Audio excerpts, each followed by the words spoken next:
ఇవాళ మనము షుగర్, బీపీతో బాధపడే పేషెంట్స్‌ని ఎటువంటి జాగ్రత్తలు తీసుకోవాలి అనే విషయం పైన మాట్లాడుకుందాము.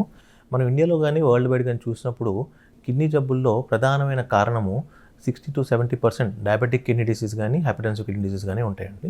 అంటే కిడ్నీలు పాడవడానికి మేజర్‌గా కంట్రిబ్యూటర్స్ షుగరు, బీపీ. ఇవి కాకుండా వేరే రీజన్స్ కూడా ఉంటాయి. But majority of the reasons ఇవే ఉంటాయి. సో, ఈ జబ్బులతో ఎవరైతే బాధపడుతున్నారో వాళ్ళు ఇయర్లీ ఒకసారి at least once in a year urine test ఒకటి ప్లస్ క్రియాటిన్ టెస్ట్ ఒకటి ఖచ్చితంగా చేసుకోవాలి. సో, కిడ్నీ జబ్బు మొదలవ్వడం కంటే క్రియాటిన్ పెరగడానికంటే ముందే మనకి యూరిన్‌లో ప్రోటీన్ కనిపిస్తూ ఉంటుందన్నమాట. సో, ఈ ప్రోటీన్ కనిపించినప్పుడే గనక మనం పేషెంట్స్‌ని ఐడెంటిఫై చేసినట్లయితే కొన్ని రకాల మందులతో ఈ ప్రోటీన్ అరికట్టడము అండ్ ఈ డిసీజ్ ముందుకెళ్లకుండా ఆపడం చేయొచ్చు. ఇది కాకుండా family history of kidney disease ఉన్నవాళ్ళు, అంటే ఆల్రెడీ ఫ్యామిలీలో ఎవరైనా కిడ్నీ జబ్బుతో బాధపడుతున్నారు, డయాలసిస్ మీద ఉన్నారు, లేదంటే ట్రాన్స్‌ప్లాంట్ చేయించుకున్నారు, ఇలాంటి వాళ్ళు ఇంకొంచెం ఫ్రీక్వెంట్‌గా ఈ టెస్టులు చేయించుకోవాలన్నమాట.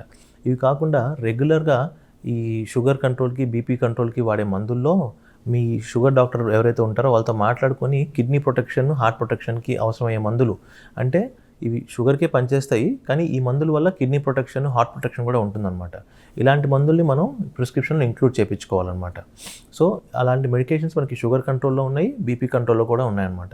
సో, ఇవన్నీ మన ప్రిస్క్రిప్షన్‌లో ఉండేటట్టు చూసుకోవడము, రెగ్యులర్‌గా ఫాలో అప్‌కి రావడము, షుగర్ కంట్రోల్‌లో పెట్టుకోవడము and physical activity is very important అండి. At least 20-30 minutes per day physical activity and junk food avoid చేయడము, ప్రాసెస్డ్ ఫుడ్ అవాయిడ్ చేయడం, అంటే ఈ బేకరీ ఐటమ్స్ కానీ, ఫాస్ట్ ఫుడ్స్ కానీ, ఈ ప్యాకేజ్డ్ ఐటమ్స్ కానీ ఇవన్నీ అవాయిడ్ చేయడము అండ్ పచ్చళ్ళు, వేపులు తగ్గించడం బీపీ కంట్రోల్ కోసము అండ్ ప్రొలాంగ్డ్ సిట్టింగ్, అంటే ఇప్పుడు మనం చాలామంది యంగ్ డయాబెటీస్, యంగ్ హైపర్‌టెన్సివ్ చూస్తూ ఉంటారు అనమాట. ఎస్పెషల్లీ మనకి సాఫ్ట్‌వేర్ ఇంజనీర్స్ వాళ్ళందరిలో ఫిజికల్ యాక్టివిటీ తగ్గిపోవడం వల్ల, సెడెంటరీ లైఫ్ స్టైల్ వల్ల ఈ ప్రాబ్లమ్స్ ఎక్కువగా వస్తూ ఉంటాయి అన్నమాట. ఊబకాయం ఉన్న వాళ్ళు ఈ ఊబకాయం తగ్గించుకోవడానికి డైట్ చేయడము, ప్లస్ ఆ డైట్‌లోనే మనకు షుగర్ కంట్రోల్ వస్తుంది. దాంతోపాటు వెయిట్ తగ్గినప్పుడు బీపీ తగ్గుతుంది, షుగర్స్ కంట్రోల్‌లోకి వస్తాయి, కిడ్నీ పైన, వేరే ఆర్గాన్స్ పైన ఒత్తిడి తగ్గుతూ ఉంటుందన్నమాట. సో, ఇవన్నీ పాటించినట్టయితే కనుక షుగర్ వల్ల, బీపీ వల్ల అవయవాల మీద పడే ఎఫెక్ట్ని మనం చాలా వరకు నియంత్రించుకోవచ్చు.